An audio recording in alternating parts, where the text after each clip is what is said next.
Hey yous guys, gals, and bums. Welcome back to A Few Bad Men. Today I'm just going to give you a little short video, a follow-up on the Pretty Amberg video that I did a few weeks ago. If you haven't seen that, I strongly suggest you go and watch it. In that video, I told you about a guy named Gangi Cohen, that he had an interesting story. Today I'm going to tell you that story, alright? Because I'm a man of my word, alright? Now, Gangi was a Jewish gangster from Brooklyn. All right, he hung around with the Brownsville guys, Abe Rellis, Pittsburgh Phil Strauss, Bugsy Goldstein, those guys. But he also hung out with the Ambergs. All right, he was a guy who was into a lot of things. All right, making money here, making money there. I don't know if he was a real killer in Murder Incorporated, but he was with those guys. Okay, so Gangi had a roommate. All right, a buddy. His name was Walter Sage, and Walter Sage was also with the Murder Incorporated crew. All right, he's the guy who fingered Joey Amberg in front of the garage. All right, Walter Sage was involved with a lot of murders with Murder Incorporated. Right, he fingered a lot of guys. He set a lot of guys up to put them on the spot. Okay, but Walter was a little greedy. Okay, he began to help himself with a percentage of the slot machine profits. Okay, and the guys didn't like that. All right, and it was decided that he needed to be bumped off. So on July 27th, 1937, Big Gangi came by with another guy named Jack Drucker, and they picked Sage up. They drove to a Hotel Evans in Loch Sheldrake in the Catskill Mountains. They were followed by another car with Abraham Pretty Levine. He was another guy in the Murder Incorporated gang, and Pittsburgh Phil. So sometimes during the ride, Gangi reaches over and he grabs Sage around the neck, and Drucker starts to punch and stab him with an ice pick in his chest.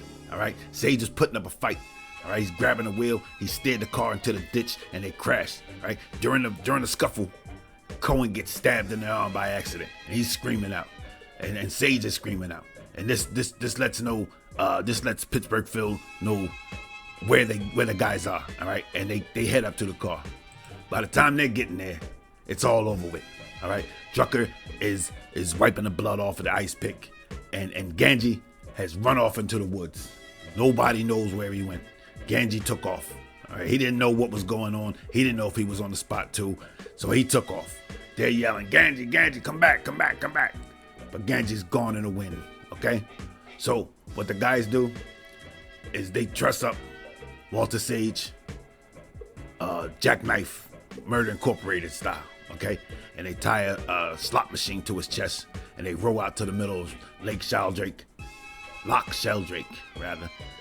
and they dump his body, okay? But what they didn't understand is that the body creates gases when you die, okay? And the gases made the body float up, and he ended up being found by some tourists. All right. So after they get rid of Sage, the guys call out for Gangi again, and then they take off and head back to Brooklyn. So a while later, few months later, maybe a year later, all right, one of the guys is at the movie theaters, and he's looking at a film called The Golden Boy. Okay, it's a boxing film. Who does he see in the crowd as an extra but Gangi Cohen? He can't believe himself. He leaves the movie theater immediately, heads back over to Midnight Roses, tells the guys, hey, listen, I just saw Gangi Cohen on the screen. None of the guys believe him. So they all rush over to the movie theater and they check it out. And they have a hell of a laugh because there's Gangi Cohen. He wasn't on the spot. He wasn't in trouble, but he took off, hightailed all the way to Hollywood and got into the movies. That was his idea of laying low. But the cops also saw Gangi on the film. All right, and they had him extradited to New York to stand trial for the Walter Sage murder. He was ultimately acquitted of the crime. All right, but Gangi ended up appearing in several movies in Hollywood. Gangi had a whole career after his Murder Incorporated career. And to me, I thought this was a hilarious story, and I just wanted to share the story with you guys in the middle of the week to help you guys get through the week, all right? Till later on this week when I give you a good one. This week I'm going to be doing none other than Irvin Wexler, Waxy Gordon, Okay, stay tuned, like, subscribe, hit the notification so you don't miss nothing. All right, keep your nose clean and don't take any wooden nickels. I'll see you next time.